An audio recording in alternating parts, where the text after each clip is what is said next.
ہمارے بزرگ فرمایا کرتے تھے کوشش کرو نہ کوئی تھک جائے اور خدا نہ کرے نہ کوئی اک جائے۔ فرماتے تھے تھکے بندے پہ اثر کوئی نہیں ہوتا اور اگر کوئی اک جائے تو اسے ثواب کوئی نہیں ہوتا۔ تو دونوں کاموں سے ہی بچنے کی کوشش کی جائے، اس لیے یہ اتنا خوبصورت ٹھنڈا اور خوبصورت ماحول ہے۔ کچھ باتیں آپ کی خدمت میں عرض کرنی ہیں۔ اللہ تبارک و تعالیٰ نے قرآن مجید میں ارشاد فرمایا کہ فَلَا وَرَبِّكَ لَا يُؤْمِنُونَ حَتَّى يُحَكِّمُوكَ فِي مَا شَجَرَ بَيْنَهُمْ۔ اے محبوب علیہ السلام آپ کے رب کی قسم،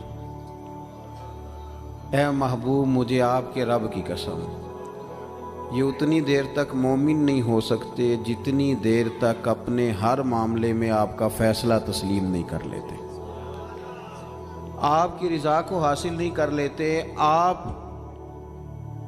کے ہر قول کو اپنے لیے قول فیصل نہیں جان لیتے، اتنی دیر تک یہ مومن ہو سکتے نہیں۔ ہم یہ کرتے ہیں کہ چند چیزوں میں تو دین پر عمل کرتے ہیں،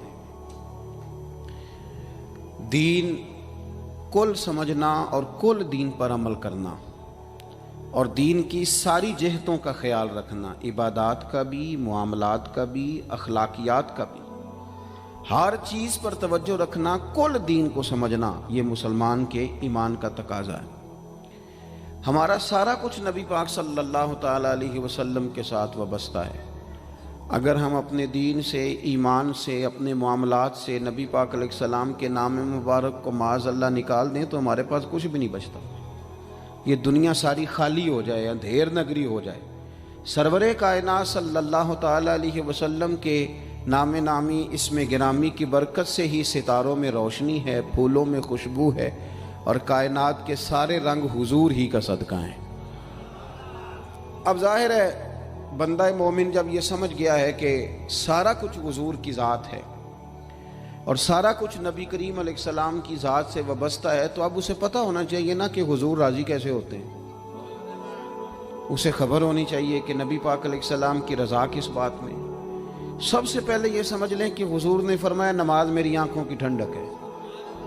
یعنی ہم چونکہ کچھ باتیں بہت زیادہ سنتے ہیں تو اس کا ذائقہ نہیں محسوس کرتے، کبھی حدیث کے لفظوں پر غور کریں۔ فرمایا نماز میری آنکھوں کی ٹھنڈک ہے، یعنی کہتے ہیں نا آنکھیں ٹھنڈی ہو گئیں، تو حضور فرماتے ہیں جب تو سجدہ کرتا ہے نا میرے امتی، جب تو نماز پڑھتا ہے، رکوع قیام سجود کرتا ہے، تو تیرے نبی کی آنکھیں ٹھنڈی ہوتی ہیں۔ یہ کتنا بڑا رضا والا کام ہے نبی پاک صلی اللہ علیہ وسلم کی نماز پڑھنا۔ اور حضور کا اپنا نماز کے ساتھ رشتہ یہ تھا کہ سورج گرہن ہوا تو حضور نے نماز کی نیت باندھ لی، چاند گرہن ہوا تو نماز پڑھنے لگے، تیز بارشیں طوفان کی صورت میں آئیں تو نماز پڑھی، بارش نہیں ہوتی تو نماز پڑھی، حتیٰ کہ جنگوں کے موقع پر بھی میرے نبی پاک نماز کی کثرت فرماتے تھے، ہر موقع پر نماز کی طرف توجہ۔ نماز حضور کی چاہت ہے، آنکھوں کی ٹھنڈک ہے۔ وہ کس طرح کو امتی ہے جو یہ نہ چاہے گا کہ میرے نبی کی آنکھیں ٹھنڈی ہوں؟ آپ نماز پڑھیں، نماز میں آپ توجہ کریں۔ دوسرا، رسول پاک صلی اللہ تعالیٰ علیہ وسلم راضی ہوتے ہیں جب کوئی دین پہ چلتا ہے، جب کوئی دین پہ عمل کرتا ہے۔ میں نے چونکہ کچھ باتیں عرض کرنی ہیں، یہ میرا عنوان ہے، تو میں کچھ چیزیں ایسی ہیں جن کا پتہ ہے بس اشارہ کر کے گزرنا ہے۔ حضرت امیر حمزہ رضی اللہ تعالیٰ عنہ کو جب پتہ چلا کہ ابو جہل نے معاذ اللہ حضور کے سر اقدس پر ڈنڈا مارا ہے، تکلیف دی ہے، تو جناب امیر حمزہ نے بھی جا کے ابو جہل کے سر پہ ڈنڈا مارا، سر پھوڑ دیا۔ آ کے حضور کی بارگاہ میں عرض کرنے لگے کہ اے محبوب علیہ الصلوۃ والسلام میرے پیارے بھتیجے راضی ہو جائیں، میں نے بدلہ لے لیا ہے، ابو جہل کا سر میں نے زیادہ پھوڑ دیا ہے۔ تو حضور نے فرمایا چچا میں ابو جہل کا سر پھوڑنے سے تو خوش نہیں نہ ہوتا، تو اے محبوب آپ کیسے خوش ہوتے ہیں؟ فرمایا آپ میرے دین کا کلمہ پڑھ جائیں، مسلمان ہو جائیں، میں خوش ہو جاؤں گا۔ تو ہم چیزوں کو سمجھتے نہیں۔ دین پر جب کوئی بندہ آتا ہے، دین پہ عمل کرتا ہے، ہماری تو تڑپ ہونی چاہیے نا، لیکن نا حضور کی خواہش ہے لوگ مومن ہو جائیں۔ وحشی حضرت امیر حمزہ کا قاتل آ کے عرض کرتا ہے حضور اگر میں کلمہ پڑھ لوں تو معافی ہے؟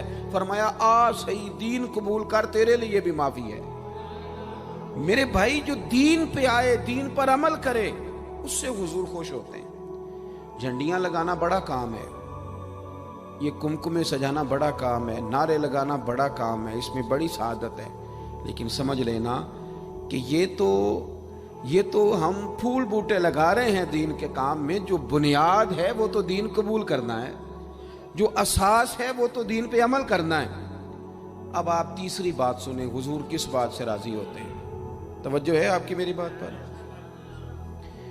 ہمارے ہاں نا جب کسی کا والد فوت ہو جاتا ہے نا، جو بچہ یتیم ہو جاتا ہے، تھوڑے دنوں تک لوگوں کی ہمدردیاں اس کے ساتھ رہتی ہیں۔ پتر میں تیرے ساتھ ہوں، فکر نہ کرنا، روز آتے ہیں، چوتھے دن آتے ہیں، میں جناب خادم ہوا، فکر نہ کرنا پتر میں حاضر ہوں۔ پھر جب 15-20 دن گزرتے ہیں تو پھر کہتے ہو نہیں بڑا کچھ چھوڑ کے گیا ان کا ابا۔ ایسے تھوڑی بات ہے، اس نے کمائی کی سنبھالے ہوئے پیسے ان لوگوں نے۔ پھر تھوڑے سے 6 ماہ گزر جاتے ہیں تو پھر کمزوریاں نظر آتی ہیں یتیموں میں۔ پھر لوگ کہتے ہیں نہیں جی یہ نکمے بڑے ہیں، انہیں کام کرنا چاہیے، ہاتھ پھیلاتے ہیں، عادت پڑ گئی ہے۔ میں نے دیکھا ہے آہستہ آہستہ سخت ہو گئے۔ میں نے یتیموں کی یہ کیفیت دیکھی ہے کہ وہ اتنے زیادہ پریشان ہو جاتے ہیں، اتنی آزمائش میں آ جاتے ہیں کہ وہ باقی سارے لوگوں سے نفرت کرنے لگتے ہیں۔ کہاں گئے وہ کل جو کل والے دن آ کے کہہ رہے تھے مجھے بتاؤ میں روٹی پکاتا ہوں، 10ویں میں مجھے یاد کرنا بھول گیا انہیں سارا کچھ۔ وہ جس نگاہ سے اپنے بچے کو دیکھتے ہیں اس نگاہ سے دیکھتے ہی نہیں۔ سخت گیر ہو جاتے ہیں وہ لوگ جب ان کے سروں سے سایہ اٹھتا ہے اور ان کے اپنے ان کے قریب نہیں جاتے۔ آؤ نا، یہ نبی پاک کو راضی کرنے والا کام ہے۔ میرے رسول پاک نے فرمایا میں اور یتیم کی پرورش کرنے والا۔ اگر کبھی آپ ان جملوں پہ غور کر لیں تو مزہ آ جائے۔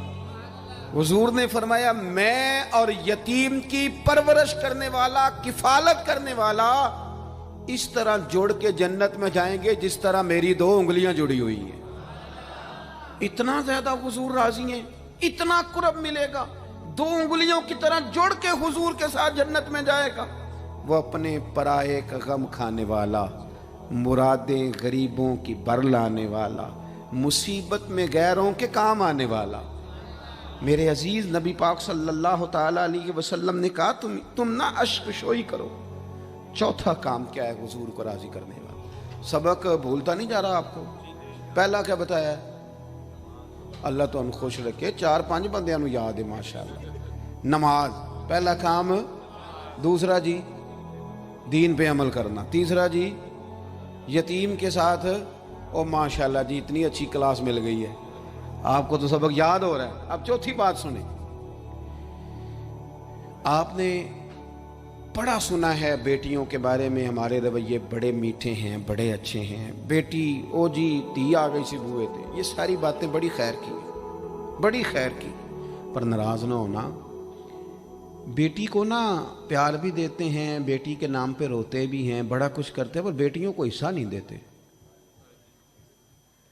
اور یہ حصہ صرف کروڑ پتی آدمی کا تو نہیں بنتا، جس کا 5 مرلے کا مکان ہے اس کی بیٹی کا بھی حصہ بنتا ہے۔ چودھریوں پہ اعتراض کرنا، سیٹھوں نوابوں پہ اعتراض کرنا، جاگیرداروں پہ اعتراض کرنا، وہ جو حصہ نہیں دیا آپ نے دیا ہے۔